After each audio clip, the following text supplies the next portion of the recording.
Hi everyone, this is Renz Brizo, a second year of Bachelor of Science in Customs Administration college student, and welcome to my video recorded discussion. May I present to you my presentation for today, and that is all about the Glossary of Terms and Annexes in CMO or Customs Memorandum Order number 22 series of 2010, or also known as Revised Customs Port Operations Manual. So this is our only learning objective for this video, which is to be able to see, hear, and understand the glossary of terms and annexes in CMO or Customs Memorandum Order number 22 series of 2010, or also known as the Revised Customs Port Operations Manual.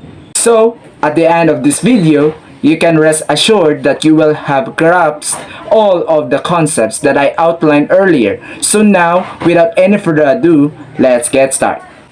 Let us familiarize these following terms: ballast, berth, bill of lading, bond, break bulk, cargo manifest, carrier, customs clearance, coastwise ports, container freight station, containerized cargo, dewading, discharge, port survey or DPS, dry dock, in cargo, foreign trade, hatch, less container load port survey, more, non-vessel operating common carrier or NOVCC, port of entry, pratique, quay, regular ship site permit, salon stores, sea stores, shifting of cargoes, ship stores, ship site permit, special ship site permit, stripping, staffing, temporary ship site permit, transit cargo, transshipment, and vessels. Ballast. It is a heavy cargo which is loaded on board a vessel or aircraft merely for the purpose of making it steady, to enable it to navigate in the event of scarcity of other cargo, which not brought to port as article. Ballast of no commercial value may be discharged upon the permit granted by the collector of customs for such purpose. Next is the berth. The part of the pier or wharf that is occupied by a vessel or any place in which a vessel may lie at anchor or at a dock. Next is the bill of lading. It is a transport document for ocean freight issued by shipping lines, carriers, and international freight forwarders or non-vessel operating common carrier.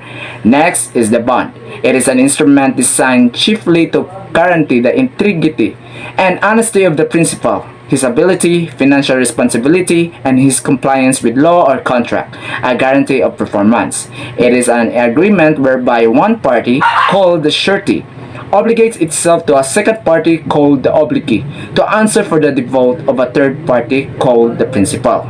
Next is the break bulk. It is a non-containerized cargo which is grouped or consolidated for shipment and broken down or subdivided into unitized cargo, such as in pallets or packed in bags or boxes. Next is the bulk. It is a liquid or dry goods shipped in bulk, not packed or bundled in separate units. Include commodities that are loose or in mass and required to be pumped, shoveled, scooped, grabbed, or forked during loading or unloading.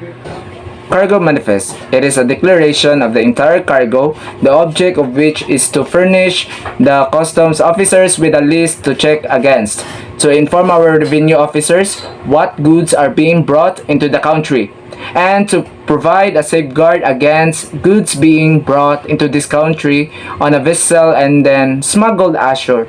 In maritime law, it is a record or statement in writing carried by a vessel containing information with respect to the vessel's cargo, passengers, and other matters required by statute or regulations. Next is carrier. It means the person actually transporting goods or in charge of or responsible for the operation of the means of transport. The next is the customs clearance. It means the accomplishment of the customs formalities necessary to allow goods to enter for home use, warehousing, transit or transshipment, or to be exported or placed under another customs procedure. Next is the coastwise ports, or such domestic ports as are open coastwise trade only. These include all ports, harbors, and places not ports of entry. Container freight station. It means normally a warehouse or a transit shed adjacent to the container yard used for sorting and storage of container cargo, both for import and export. Next is the containerized cargo. It is a cargo stuff inside a container van with the external dimensions and ratings enumerated in Series 1 of ISO 668 series of 1976, which are specially designated to facilitate ready handling, particularly their transport from one mode of transport to another without intermediate reloading. Next is the devanning, transfer of cargo from one container to another container. Next is the Discharge Port Survey, or the DPS. It is a report issued by an accredited cargo surveying company, or the ACSC, for break bulk cargo after the conduct of a survey at the port of discharge. Next is the dry dock. It means a dock from which the water can be temporarily excluded in order to effect repairs the two hulls and keels of ships or vessels. Next is the in-cargo. It is an entrusted shipment of merchandise or articles from abroad.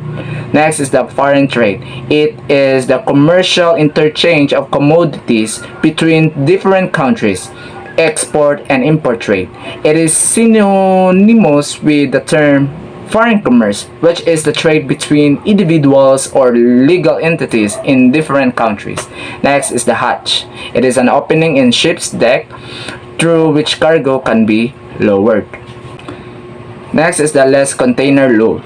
It is a container loaded with cargoes belonging to more than one consignee and or covered by more than one bill of lading. Next is the load port survey. It is a report issued by an accredited cargo surveying company, or the ACSC, for bulk or break bulk cargo to be imported into the Philippines. The report shall be submitted to the Bureau of Customs directly from the ACSC in a secure electronic format.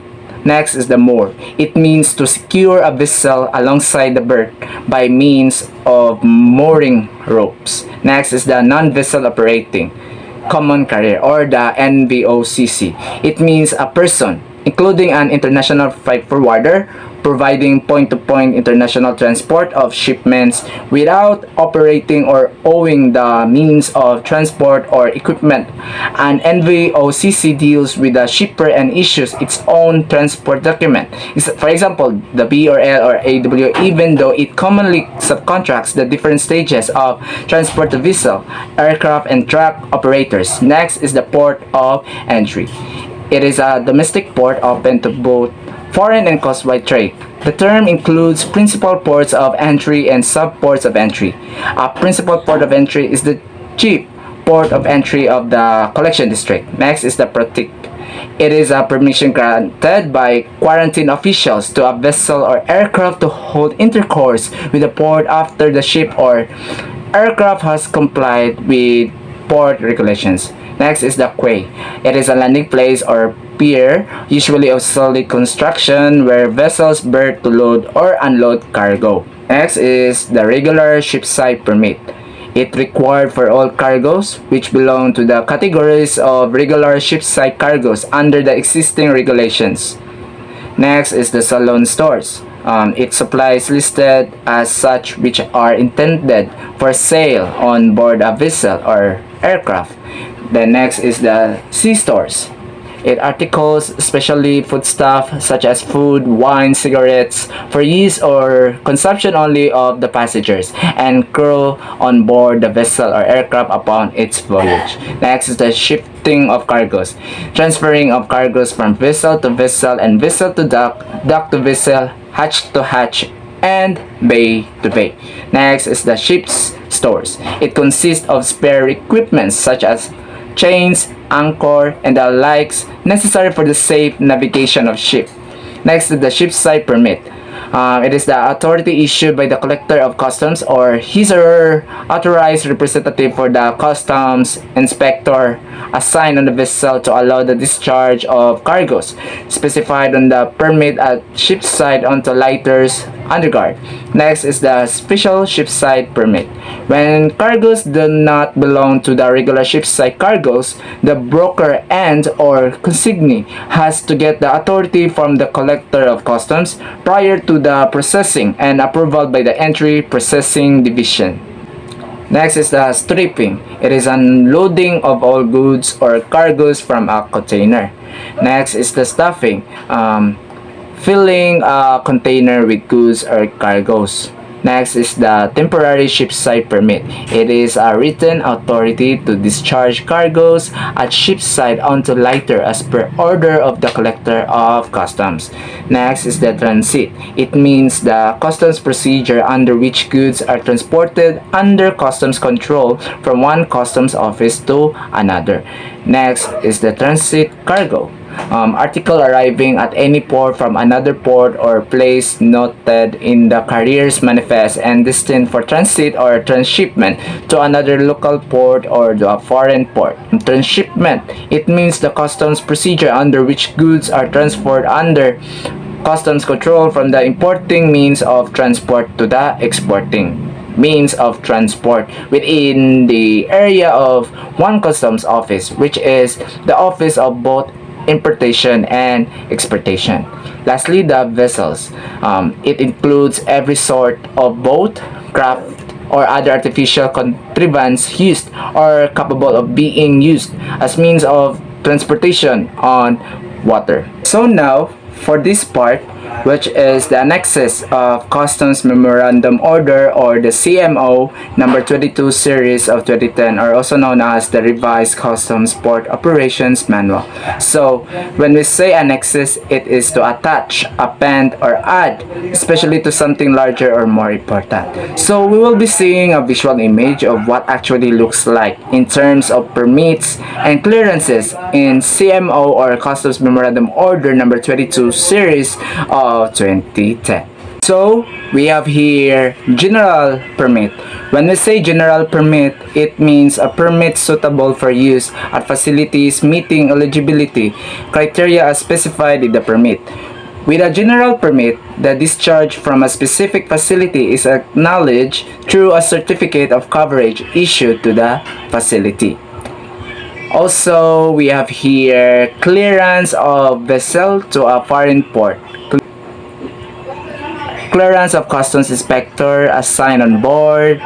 Then also inspector's certificate of last cargo, discharge, container or bulk cargo. When we say inspectors or inspection certificate, it is an inspection certificate is a document used to signify that shipped goods have been inspected in order to certify that they conform with the terms stated on the sales contract. And also we have here container discharging report. When we say container discharging report, it is a message by which the container terminal reports that the containers specified have been discharged from a seagoing vessel, discharged as ordered, overlanded or short-landed, or have been loaded into a seagoing vessel.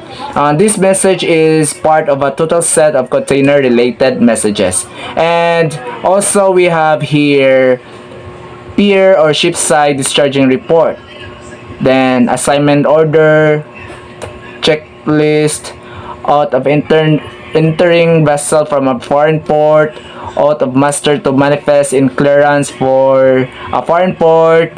Then also we have here out of master to foreign vessel clearance without passengers, then outward foreign manifest, and then customs inspector after operation report, and also inward foreign manifest. So when we say IFM or inward foreign manifest, it is a complete listing of all cargo entering the country of discharge required at all world ports. It is the primary source of cargo control against which duty is assessed by the receiving country. And also we have here a record of vessel boarded, and then lastly the ship side permit.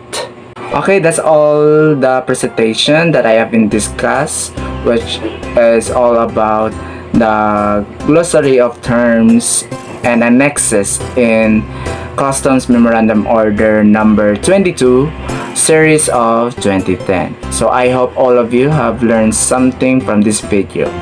So thanks for listening and God bless.